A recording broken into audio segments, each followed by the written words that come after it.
Bonjour, bonjour à toutes et à tous, bienvenue sur KTV, Kwezi FM, le 106.9 pour ce temps de parole, toujours en direct à la radio et à la télévision.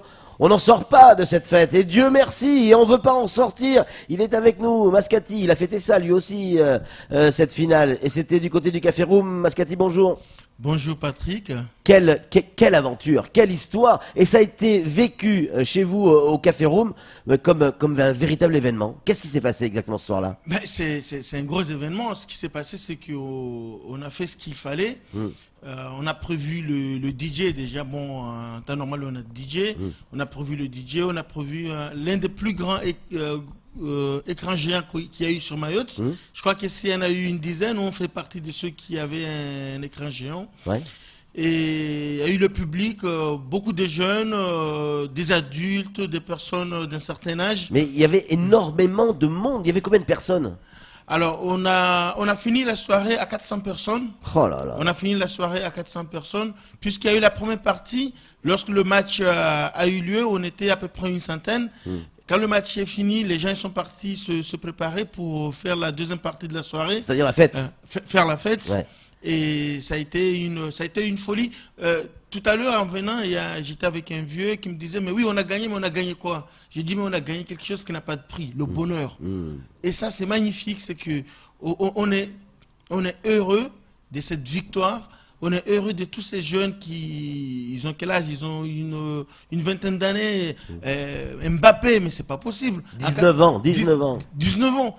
C'est magnifique et on est heureux et ça n'a pas de prix. Mascati, regardez cette image autour de vous, derrière vous, sur les Champs-Élysées. En 98, selon mes informations, vous étiez là. Présent sur les Champs-Élysées. Eh oui, en 98, j'étais là. Pourquoi j'étais là? Parce que je faisais mes études au Havre. Et on avait... Comme quoi vous avez fait des études? Eh oui. On ne dirait pas forcément, mais bon. Si, on plaisante. Donc j'étais au Havre. Ouais. On a commencé à regarder la finale. On a vu que c'était parti. Et là, qu'est-ce qu'on a fait? On a sauté dans le train. J'ai pris le train direction Paris. Ouais. Bon, il y a mon frère qui habite là-bas. Ouais. J'ai débarqué et ce qui m'a marqué, c'est que c'était le dernier métro. Le dernier métro, dans le métro bondé. Ouais. Des Brésiliennes, des Brésiliens, ouais. Tout le monde qui se dirige aux Champs-Élysées pour aller faire la fête. Ouais. Il n'y avait pas la France qui a gagné, le Brésil qui a perdu. C'était la fête et c'était magnifique. Et en 98, j'étais là aux Champs-Élysées. Et vous avez ressenti la même chose la semaine dernière au Café Room? Ben, une émotion forte aussi? Ben, c'était différent. C'était différent. Pourquoi? Parce que j'étais plus acteur. Dans quel sens? Dans le sens où j'organisais, c'était pour moi quelque chose qui me tenait à cœur de le réussir. Oui, bien sûr. De faire venir dans mon établissement, de le réussir et que la fête soit belle. Et donc, j'étais comme si j'étais dans le match. Ben oui. Oui. Comme si j'étais dans le match et surtout au moment où les buts de l'équipe de France arrivent, ouais. C'est une euphorie, c'est la folie, ouais. Et on ne sait plus comment raconter tout ça. Mascate, il y a des messages qui arrivent, et notamment un, bon, pas forcément bien écrit en français, mais on comprend l'essentiel. C'est un message pour les Comoriens qui disent, vous voulez savoir pourquoi on veut rester français? Voilà pourquoi on est champion du monde. Alors, moi... Le mec il mélange tout, mais bon, pourquoi pas? Non, mais ce titre de champion du monde, c'est un titre qui, pour moi, dépasse les frontières. Bien sûr. Dépasse les frontières, dépasse les nationalités. C'est l'un des événements au monde qui arrive à réunir autant de personnes. À part la religion, qu'est-ce qui permet de réunir autant les gens? C'est le football. Vous comprenez? Donc, je comprends parfaitement le sens de ce que dit cette personne. C'est ça, le bonheur, l'euphorie. Tout le monde a besoin d'être heureux. Et le foot apporte du bonheur à tout le monde. Et que ce soit ceux qui sont battus comme ceux qui ont gagné. Parce que moi, j'ai vu les images en Croatie. C'est une folie aussi en Croatie. Ah oui, oui, oui, complètement. C'est une folie. Ouais. Les gens, ils sont heureux. Et ce que j'aimais, par exemple, chez les Croates, c'est que j'ai vu aucun joueur se mettre à pleurer. Ils étaient heureux d'avoir réussi leur Coupe du Monde. Et on a eu en face un adversaire qui qui est formidable, parce que pour réussir une Coupe du Monde, il faut un bon adversaire. Et là, on a eu chaud. Alors, Mascate, évidemment, on va parler, là on parle cœur, on parle fête, on parle ambiance, parce que seule la victoire est belle. Et du reste, c'est ce que vous m'avez dit, dès qu'il y a eu la fin du match, je m'avais envoyé un SMS, je m'avais dit, seule la victoire est belle. Ça veut dire quoi? Que on n'a pas été si fort que ça, on a gagné, même si on était moins fort? Alors, moi, je me souviendrai toujours de ce Maxime qui dit que le football se joue à 22 et au final, c'est les Allemands qui gagnent. Oui, c'est vrai. Alors, ou les Italiens, des fois. Ça a toujours été les Allemands qui Ouais, gagnent. c'est vrai, c'est vrai. Alors, moi, je dis aujourd'hui, c'est que, comme disait Paul Pogba aux journalistes, Ouais. qu'est-ce que vous voulez? Qu'on gagne ou qu'on joue bien? Qu'on gagne. Seule la victoire est belle. Ouais. Et les vainqueurs écrivent l'histoire. Et ceux qui ont perdu la racontent. Nous, ce qu'on veut, c'est pas... Il est vrai que le bon football, c'est magnifique. Les Brésiliens, ce sont les gens qui ont du bon football. Mais aujourd'hui, qu'est-ce que vous voyez? Vous voyez Neymar qui est en train de faire des roulades pendant tout le match. Et du cinéma. Et du cinéma. Le bon football aujourd'hui, il s'appelle comment? Il s'appelle Mbappé. Ouais. Regardez lorsqu'il fait ses accélérations, tout ça. C'est ça, c'est du bon football. Ouais. Moi, j'ai commandé un maillot de l'équipe de France. Vous ne devinerez jamais qui c'est. Je sais pas, j'imagine Mbappé. Ben non! Pavard! Mais magnifique Pavard! Pavard, pour moi, il nous a sorti des abîmes. Ouais. Lorsqu'on on doutait, Pavard, il a mis une missile. Mais comme c'est pas permis. Ouais. Mais il vient d'où ce mec-là? Ce Pavard, il vient d'où lui? On le connaissait pas. On le connaît pas, mais et c'est ça la Coupe du Monde, la magie de la Coupe du Monde. Ouais. Deschamps a eu un rôle important, il a su transcender ces garçons. Il y a Basile Boli qui disait, je sais plus sur quelle chaîne hier, il lui a posé la question en disant qu'est-ce que tu leur as mis dans la tête, qu'est-ce que tu leur as dit pour les transcender? Parce que ces joueurs, ils jouent tous dans des grands clubs, mais de là à en faire en quelques mois une équipe de France capable de gagner la Coupe du Monde, il s'est forcément passé quelque chose. Ben, ce qui s'est passé, c'est pas miraculeux. Ce qui s'est passé, c'est que il y a en face aujourd'hui, au niveau de l'équipe de France, où nous avons une école de formateurs. C'est là où tout est parti. C'est que aujourd'hui, il y a une ingénierie dans le domaine des entraîneurs. On a Deschamps, mais on a encore autre chose que Deschamps. On a Zidane, 3 fois vainqueur du Champions League. Il y a Thierry Henry avec la Belgique. Oui, c'est vrai. Il y a des entraîneurs au niveau de la France. Et puis, il y a aussi cet amour du maillot. C'est quelque chose vraiment de fabuleux, avoir la chance de porter le maillot de l'équipe de France et de se dire que c'est pas simplement du football. Il y a une notion politique derrière, il y a une notion sociétale derrière. Il y a tout ça parce qu'aujourd'hui, pour moi, Mbappé n'a pas gagné la Coupe du Monde. Moi, je l'ai gagné. Moi, je l'ai gagné cette Coupe du Monde. Eux, c'était les vecteurs. Ils sont partis la chercher pour nous la ramener à nous. Et à nous tous.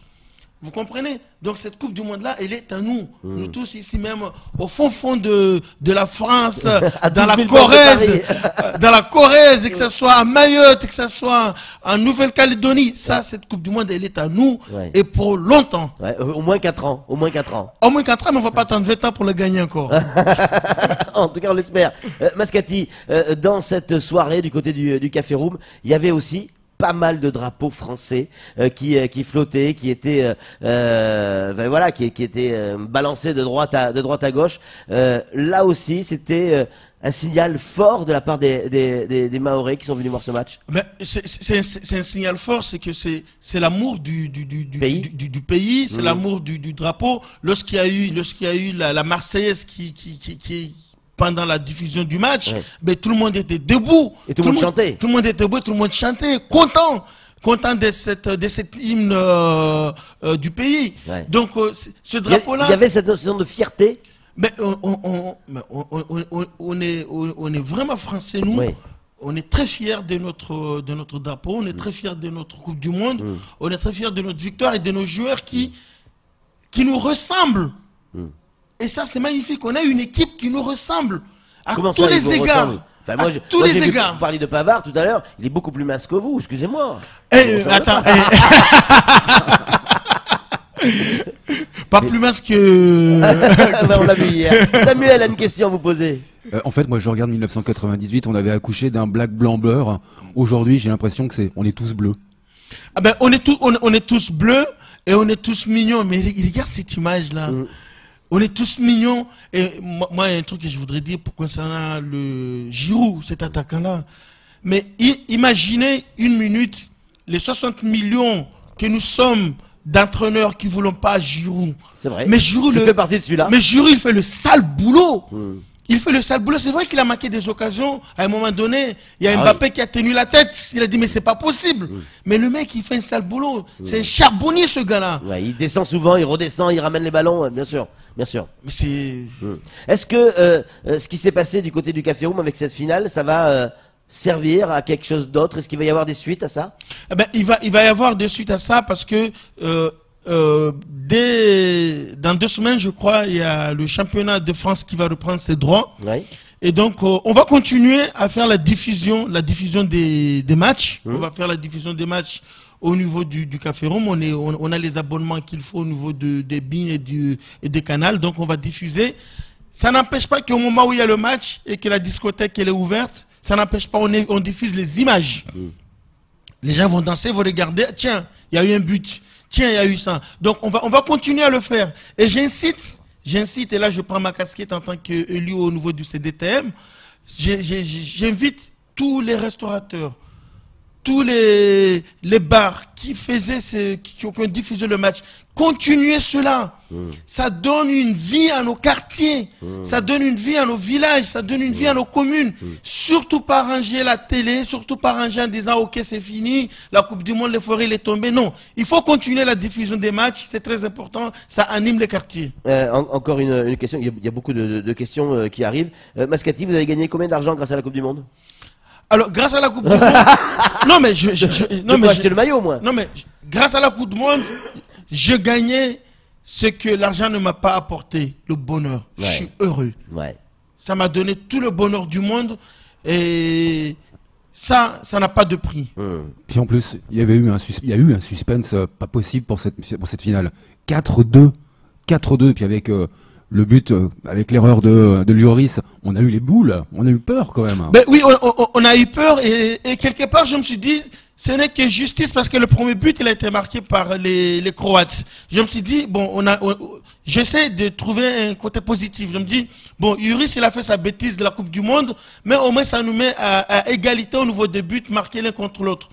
Comme ça, à ce moment-là, il y en a qui doutent encore. Imaginez en 98, il y en a ils ont dit, mais c'est pas possible. La France a gagné la Coupe du Monde, on leur a donné, il y a eu quelque chose. Surtout à un moment donné, il y a eu Platini qui a pété les plombs, qui a dit, il y a eu un petit arrangement. Eh bien là, il n'y a pas de doute. Ils ont mis un but contre leur camp, nous on en a mis un contre notre camp. Égalité là-dessus. On a été là chercher cette Coupe du Monde très loin, en Russie. Ils sont partis des jeunes joueurs, ils sont revenus des tsars. Et ça, c'est formidable. Moi, j'en tremble à en parler. Et je reviens à celui qui a envoyé le message et cette boutade. Mais l'argent, ça ne fait pas le bonheur. Ça fait le bonheur. Merci beaucoup, Mascati, pour ce temps de parole. C'est tout pour le moment. Tout de suite, la suite de nos programmes.